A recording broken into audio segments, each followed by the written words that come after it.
రైతులకు కేంద్రం శుభవార్త అందించింది. ఖరీఫ్ సీజన్లో భారంగా మారిన ఎరువుల ధరల్ని భారీగా తగ్గిస్తూ నిర్ణయం తీసుకుంది. టన్ను డీఏపీపై 2,500 రూపాయలు తగ్గించింది. టన్ను ఎంఓపీపై 5,000 రూపాయలు తగ్గించింది. అలాగే టన్ను ఎన్పీకే కాంప్లెక్స్ ఎరువుపై 1000 తగ్గించింది కేంద్ర ప్రభుత్వం.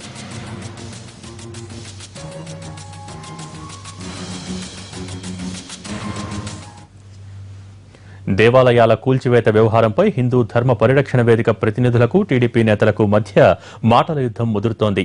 రాజధాని నిర్మాణానికి సహకరించకపోగా గుళ్లు గోపురాల పేరిట అనవసర రాద్ధాంతం చేస్తున్నారని మండిపడ్డారు కేశినేని.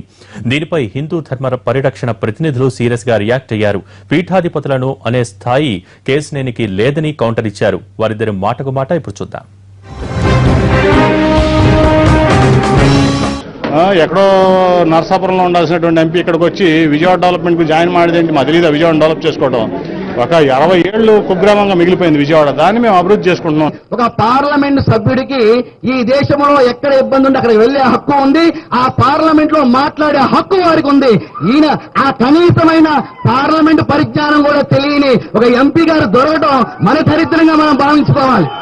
ముఖ్యమంత్రి గారు అయితే అన్ని మతాల ధర్మాలని కూడా రక్షించేటువంటి వ్యక్తి అయినా దాన్ని తీసుకెళ్లి హిందూ మత పరిరక్షణ సమితి అనే ఒకడు, దొంగ స్వామిని తీసుకొచ్చి ప్రెస్ మీట్లు పెట్టేది ఒకళ్ళు, విజయవాడలో అప్పుల పాలైపోయి అందరికి ఎగ్గొట్టి వెళ్ళి ఎక్కడో ఆశ్రమం పెట్టుకుని ఆ స్వాములు తీసుకొచ్చి వీళ్ళ పెద్ద పీఠాధిపతుల్లాగా ఇక్కడ చిత్రీకరించడం. దొంగ స్వామినో దొరస్వామిన తర్వాత విషయం. మా విజయేశ్వర స్వామి దేవాలయాన్ని, మా గణపతి దేవాలయాన్ని, మా ఆంజనేయ స్వామి దేవాలయాన్ని, మా నవగ్రహ దేవాలయాన్ని ప్రాణానికి తెగించిన మేము కాపాడుకు తీరాం. మేము గెలిచాం, మీరు ఓడిపోయారు. ఓడిపోయిన ఎంపీ గారు ఏమి చెప్పాలో తెలియక, ఏమి సంజాయిషి ఇచ్చుకోవాలో తెలియక తన తప్పుని కప్పిపుచ్చుకోవడానికి వ్యక్తిగత దోషం తిరుగుతున్న ఎంపీ గారు మీకు బుద్ధి రావాలని, బుద్ధి తెచ్చుకోవాలని, ప్రజలు బుద్ధి వచ్చేట్టు చేస్తారని మరొక్కసారి మా పాత బస్తీ వీధిలో తిరిగి చూడండి. మీకు దమ్ముంటే చూస్తా ఏ విధంగా అని చెప్పేసి సభాముఖంగా మీకు హెచ్చరిక దారి చేస్తున్నాం. విజయవాడలో కృష్ణానది ఒడ్డున ఆలయాల తొలగింపు శాస్త్రోక్తంగా జరగాలన్నారు ఏపీ సీఎం చంద్రబాబు. మనోభావాలు దెబ్బతినకుండా జాగ్రత్తలు తీసుకోమని అధికారుల్ని ఆదేశించారు. తొలగించిన ఆలయాలను అంతకంటే మెరుగ్గా మరోచోట నిర్మిస్తామని అన్నారు సీఎం.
టెంపుల్స్ కానీ, మసీదులు కానీ, చర్చిలు కానీ, ప్రార్థనాలయాలు ఎక్కడున్నా ప్రజల మనోభావాలను కూడా మనం పరిగణలో తీసుకొని చేయాలి.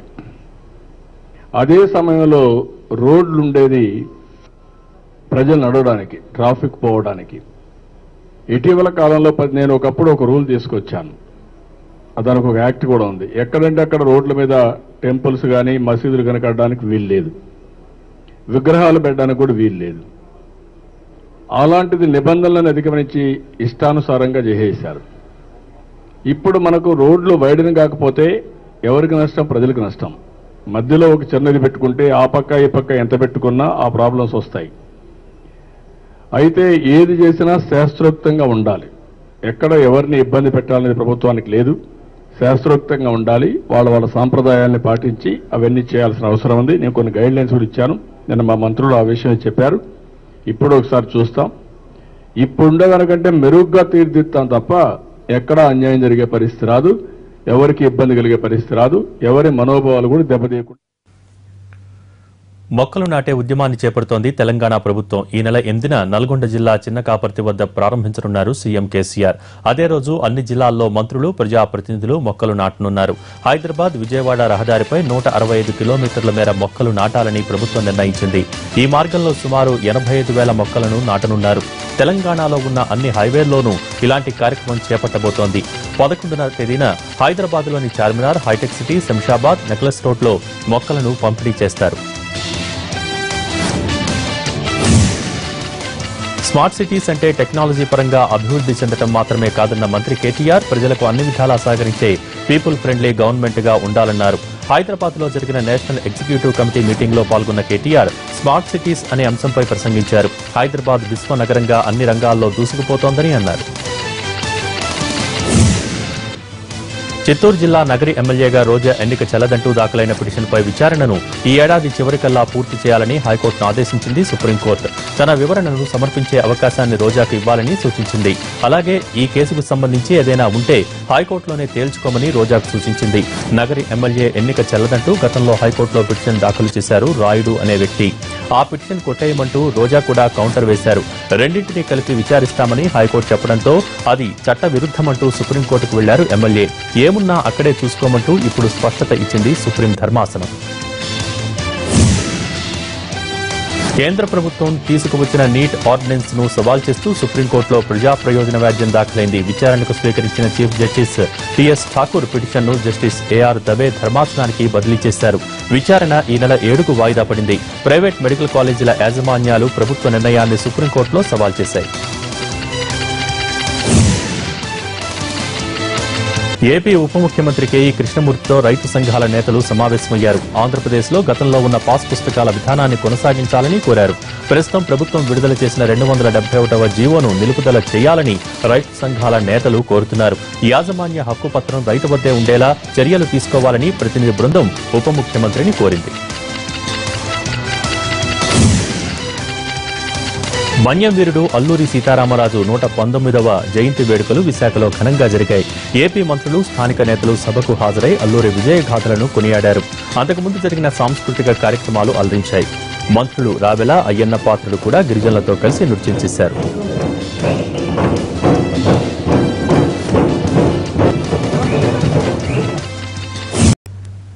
కొందరికి అందలం, మరికొందరికి మంగళం. కేంద్ర కేబినెట్ ప్రక్షాళనకు మంగళవారమే ముహూర్తం. పెర్ఫార్మెన్స్ బాగున్న సహాయ మంత్రులు కొందరికి స్వతంత్ర హోదాలు ఇవ్వబోతున్నారు ప్రధాని మోడీ. రకరకాల కారణాలతో 4-5గురికి ఉద్వాసన చెప్పబోతున్నారు. కొత్తగా కొందరికి ఛాన్స్ ఇవ్వబోతున్నారు. సీనియర్ల శాఖలు మారబోవనే సంకేతాలు ఉన్నా చివరి నిమిషంలో ఏమైనా జరగచ్చు, లేకుంటే పెద్దగా సంచలనాలు ఏమీ ఉండకపోవచ్చు. కొత్తగా కూటమిలో చేరిన ఆప్నాదళ్తో పాటు ఎన్డీఏ భాగస్వామ్య పక్షాలను కూడా తన కేబినెట్లో సర్దుబాటు చేయబోతున్నారు మోడీ.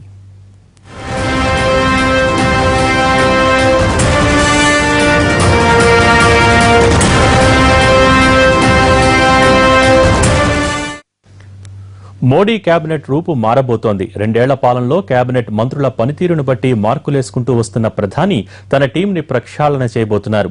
కేబినెట్లో ఆయన ఎవరికి ప్రమోషన్ ఇవ్వబోతున్నారు, ఎవరికి ఉద్వాసన పలకబోతున్నారు, కేంద్ర మంత్రివర్గం కేబినెట్ విస్తరణ ఎలా ఉండబోతోంది?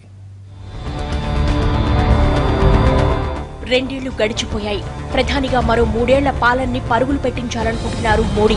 తిరుగులేని మెజార్టీతో కేంద్రంలో ఎన్డీఏ సర్కార్ అధికారంలోకి వచ్చాక ఎంచుకున్న తన డ్రీమ్ కేబినెట్ ను ప్రక్షాళన చేయాలనుకుంటున్నారు. ఫలానా మార్పులు ఉండవచ్చని ఎవరికి వారు ఊహాగానాలు చేసుకోవడమే గానీ మోడీ మనసులో ఏముందో ఎవ్వరికీ తెలియదు. 2019 ఎన్నికలకు ఇదే టీమ్ ఆఫ్ మోడీ, అందుకే అందరిలో ఆసక్తి.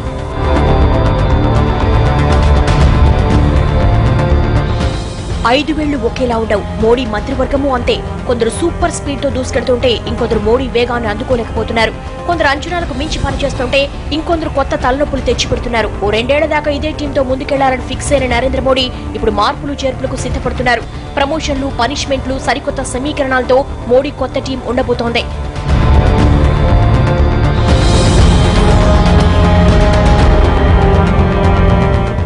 మోదీ కేబినెట్ లో కీలకమైన 4 శాఖల్లో మాత్రం ఎలాంటి మార్పు ఉండకపోవచ్చని సంకేతాలు వస్తున్నాయి. హోంశాఖ, ఆర్థిక శాఖ, రక్షణ, విదేశాంగ శాఖల్లో ఎలాంటి మార్పులు ఉండవని సమాచారం. రాజ్నాథ్ సింగ్, అరుణ్ జైట్లీ, మనోహర్ పారికర్, సుష్మా స్వరాజ్ల శాఖలు దాదాపుగా మారకపోవచ్చు. అయితే కేబినెట్ లోని కొందరు మంత్రులకు మాత్రం శాఖల మార్పు తప్పకపోవచ్చు. సహాయ మంత్రులుగా సమర్థంగా పనిచేసిన 2-3కి ప్రమోషన్ దొరకొచ్చని అంటున్నారు. బీహార్ అనుభవం తర్వాత వచ్చే ఎన్నికల కల్లా అన్ని రాష్ట్రాల్లో బలపడాలనుకుంటున్న బీజేపీ ఆలోచనలకు తగ్గట్టే కేబినెట్ లో మార్పులు ఉండవచ్చని అంచనా. కేంద్ర మంత్రులుగా ఉంటూ వివాదాస్పద వ్యాఖ్యలు చేస్తున్న కొందరి నోరు మూయించేలా కేబినెట్ ప్రక్షాళన జరగొచ్చని అంటున్నారు.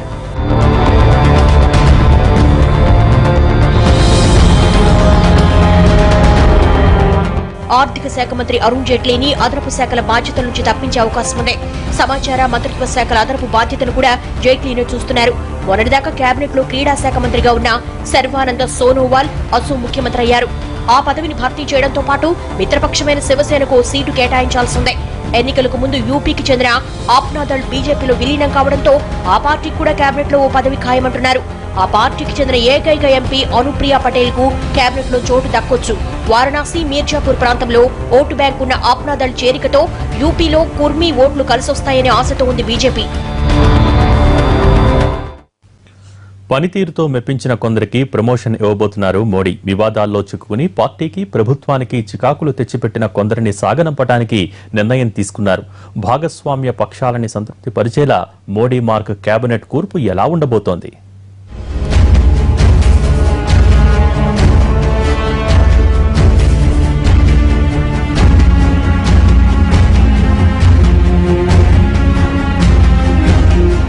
ఇంట గెలిచి రచ్చగలవాలి, కానీ విదేశీ పర్యటనలు, దౌత్య సంబంధాలతో రచ్చగలిచిన మోడీ ఇంట ఓడిపోలేదు గాని ఇబ్బంది పడుతున్నారు. ఎంత జాగ్రత్తగా ఏరుకోరి కూర్చినా కేబినెట్ లో లోటుపాట్లు ఉన్న విషయం 2 ఏళ్లలో ఆయనకు అర్థమైపోయింది. అందుకే ఈసారి కేబినెట్ కూర్పు పగడ్బందీగా ఉండేలా చూసుకోవాలనుకుంటున్నారు ప్రధాని. సమర్థులు, వివాద రహితులతో వచ్చే ఎన్నికల కోసం తన టీంను రెడీ చేయాలనుకుంటున్నారు. బీహార్ ఎన్నికల్లో బీజేపీ ఘోర ఓటమి ప్రభావం ఈ మార్పులపై ఉండబోతోంది. రానున్న ఉత్తరప్రదేశ్ ఎన్నికల వ్యూహం కేబినెట్ లో ప్రతిఫలించబోతోంది. కీలక శాఖల్లోనూ మార్పులు ఖాయమని సంకేతాలు కనిపిస్తున్నాయి.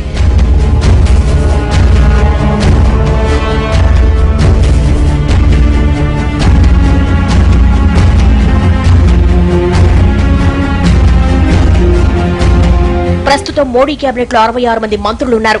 ఈ సంఖ్యను 82 దాకా పెంచుకునేందుకు అవకాశం ఉంది. ప్రక్షాళనతో కేబినెట్ మంత్రుల సంఖ్య 80 దాకా పెరిగే ఛాన్స్ కనిపిస్తోంది. 7వ తేదీన ఆఫ్రికా దేశాల పర్యటనకు బయలుదేరుతున్నారు మోడీ. ఈలోపే కొత్త టీంను రెడీ చేసుకోవాలని మంగళవారం కేబినెట్ పునర్వ్యవస్థీకరణకు నిర్ణయించుకున్నారు. నెల రోజులుగా కేబినెట్ మార్పులపై కసరత్తు చేస్తున్న మోడీ ఇప్పటికే తన ఆలోచనల్ని బీజేపీ అధ్యక్షుడు అమిత్ షాతో పంచుకున్నారు. తన డ్రీమ్ టీంలో యూత్ కు ప్రాధాన్యం ఇవ్వాలనుకుంటున్నారు మోడీ. దీంతో యువ ఎంపీలు ఆశలు రేకెత్తుతున్నాయి. పాలనను పరుగులు పెట్టించడంతో పాటు రాజకీయంగా బలపడేలా కేబినెట్ లో మార్పులు ఉండబోతున్నాయి. ఉత్తరప్రదేశ్ రాజకీయంగా బీజేపీకి ఎంతో కీలకం. 2019కి మరింత బలపడాలంటే ఈ ఏడాది జరగనున్న యూపీ ఎన్నికల్లో గెలిచి తీరాలి అన్న పట్టుదలతో ఉంది బీజేపీ. యూపీకి చెందిన 2 నేతలకు కేంద్ర కేబినెట్ లో చోటు దక్కొచ్చుంటున్నారు. యూపీ నుంచి మహేంద్రనాథ్ పాండే, కృష్ణరాజుల పేర్లు వినిపిస్తున్నాయి.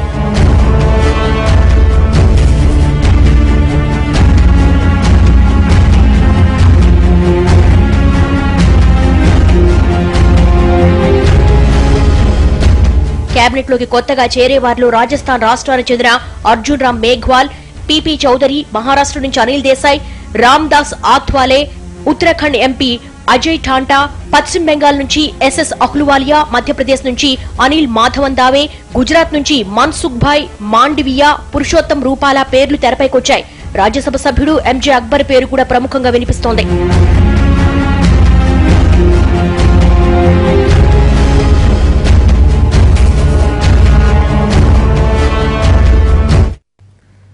కేంద్ర కేబినెట్లో యువరక్తాన్ని నింపాలని అనుకుంటున్నారు నరేంద్ర మోడీ.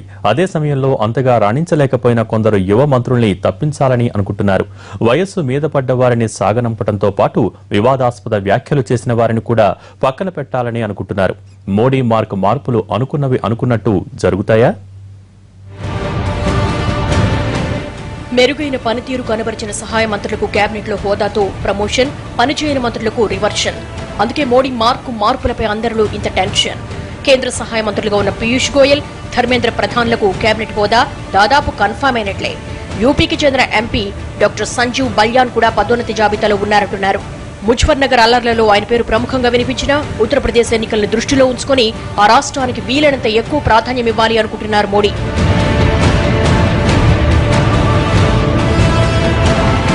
కేబినెట్ నుంచి ఉద్వాసన తప్పదనుకుంటున్న మంత్రుల్లో 4 పేర్లు బాగా వినిపిస్తున్నాయి. పనితీరు సంతృప్తికరంగా లేదనే కారణంతో రామ్ శంకర్ కఠేరియా, స్థానిక సామాజిక వర్గాల సమీకరణలో భాగంగా సౌమర్లాల్ జాస్లకు పదవీ గండం తప్పకపోవచ్చు. అత్యాచార ఆరోపణలు ఎదుర్కొంటున్న నిహాల్ చంద్ పైన వేటు ఖాయమంటున్నారు. 75 ఏళ్లు దాటిన వారిని కేబినెట్ కు దూరంగా ఉంచాలన్న పార్టీ నిర్ణయంతో నజ్మా హెప్తుల్లా, కల్రాజ్ మిశ్రాలకు ఉద్వాసన తప్పకపోవచ్చు. అయితే నజ్మా హెప్తుల్లా విదేశీ పర్యటనలో ఉండడంతో ఈ సమయంలో ఆమె తొలగింపుతో ఎలాంటి సంకేతాలు వస్తాయోనని బీజేపీ నాయకత్వం తటపటాయిస్తోంది. సదానంద గౌడ కేబినెట్ లో కొనసాగే ఛాన్స్ 50-50 అంటున్నారు.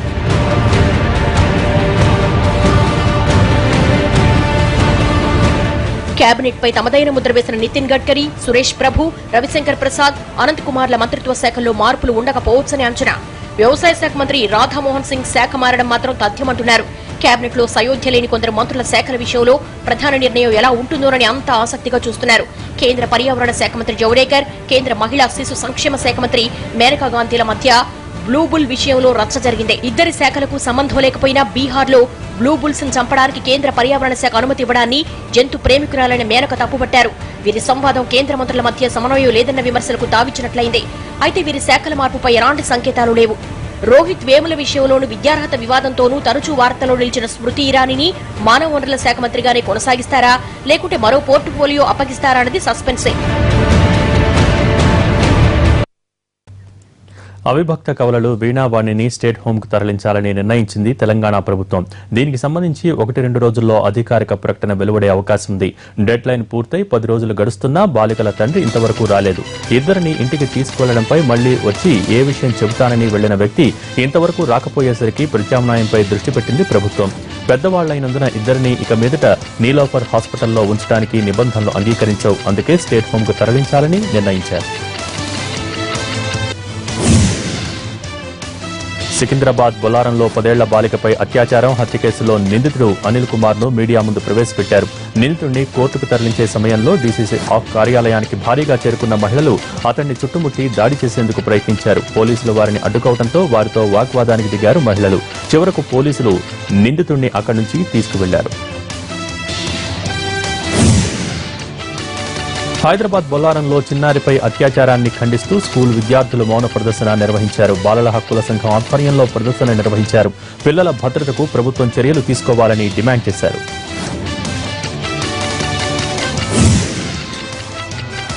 విశాఖ జిల్లా భీమిలి పరిధిలో పందెం రాయుళ్లు హల్చల్ చేస్తున్నారు. కోడి పందాలను పోలీసులు అడ్డుకుంటూ ఉండడంతో తాజాగా పొట్టేళ్ల పందాలకు తెరతీశారు. శివారు ప్రాంతాల్లోని తోటల్ని అడ్డాగా చేసుకుని దందా సాగిస్తున్నారు. అదే క్రమంలో పెదనాగేయపాలెంలో పొట్టేళ్ల పందాలు నిర్వహించడానికి రంగం సిద్ధం చేశారు. అయితే స్థానికుల సమాచారం మేరకు పోలీసులు దాడులు చేయడంతో పందెం రాయుళ్లు పరారైపోయారు. చిత్తూరు జిల్లా మదనపల్లిలో మరో మెర్సీ కిల్లింగ్ పిటిషన్ దాఖలైంది. బ్లడ్ క్యాన్సర్తో బాధపడుతున్న తమ కూతుర్ని చంపుకునేందుకు అనుమతించాలని స్థానిక కోర్టులో పిటిషన్ నమోదు చేశారు తల్లిదండ్రులు.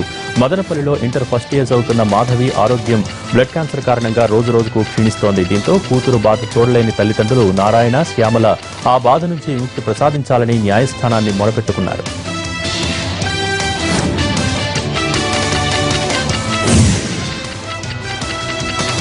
తండ్రే కాలయముడిగా మారాడు. కన్న కుమార్తె ప్రాణం తీశాడు. ఆషాఢానికి పుట్టింటికి తీసుకువెళ్తూ మార్గ మధ్యలోనే రక్త సంబంధాన్ని తెచ్చుకున్నాడు. కరీంనగర్ మౌనిక హత్య కేసులో పోలీసులు అనుమానించిందే నిజమైంది. తండ్రి మల్లయ్యే హంతకుడిగా నిర్ధారించారు పోలీసులు. పెళ్లికి ఎక్కువ కట్నం ఇవ్వాల్సి రావడంతో మౌనికపై కోపం పెంచుకున్న మల్లయ్య పథకం ప్రకారం కుమార్తె ప్రాణం తీశాడు. ఆషాఢం కారణంగా అమ్మాయిని పుట్టింటికి తీసుకువెళ్లడానికి ఆమె అత్తగారింటికి వచ్చాడు. మౌనికను తీసుకుని ఇంటికి బయలుదేరాడు. మార్గ మధ్యలో కిరాతకానికి ఒడిగట్టాడు. అత్యాచార యత్నం చేసి చున్నీ మెడకు చుట్టి చంపేశాడు. చిన్న గొడవ చినికి ఓ మహిళను పెట్రోల్ పోసి తగలబెట్టబోయే స్థాయికి వెళ్లింది. హైదరాబాద్ తుకారం గేట్ సమీపంలోని వడ్డెర బస్తీలో జరిగింది ఘటన. స్థానికంగా ఉండే 4 యువకులు చంద్రకళ అనే మహిళ మీద పెట్రోల్ పోసి నిప్పంటించారు. తీవ్ర గాయాలతో ఆమె ఆసుపత్రిలో ఉంది. తాగి అడ్డదిడ్డంగా కారు నడపవద్దు అన్నందుకు చంద్రకళ మీద పగ పెంచుకున్న 4 యువకులు గొడవపడ్డారు. అదే బస్తీలో 2 వర్గాల ఘర్షణగా మారింది. పరస్పరం రాళ్లతో దాడులు చేసుకున్నారు. పోలీసులు ఆపినా ఆగలేదు. ఆ గొడవ జరుగుతున్న టైంలోనే చంద్రకళ మీద పెట్రోల్ పోసి నిప్పు పెట్టారు యువకులు. పోలీసుల అదుపులో ఉన్నారు నిందితులు. ఈ ఘటనకు సంబంధించిన దృశ్యాలు మొత్తం సీసీ కెమెరాలో రికార్డయ్యాయి.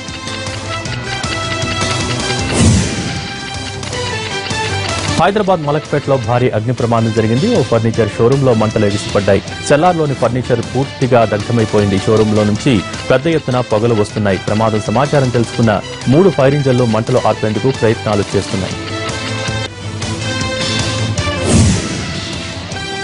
ఢాకాలో ఉగ్రవాద దాడులు జరగడంతో భారత్ అప్రమత్తమైంది. భారత్ బంగ్లా సరిహద్దులో హై అలర్ట్ ప్రకటించింది.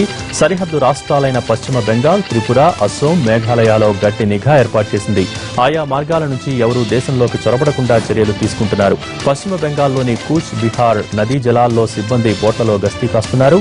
అనుమానితులు ఎవరూ భారత్లోకి ప్రవేశించకుండా జాగ్రత్తలు తీసుకుంటున్నారు. బంగ్లాదేశ్లో ఉగ్రవాదుల దాడి తర్వాత సరిహద్దుల్లో ప్రత్యేక కార్యకలాపాలను కొనసాగిస్తున్నట్టు బీఎస్ఎఫ్ అధికారులు చెబుతున్నారు.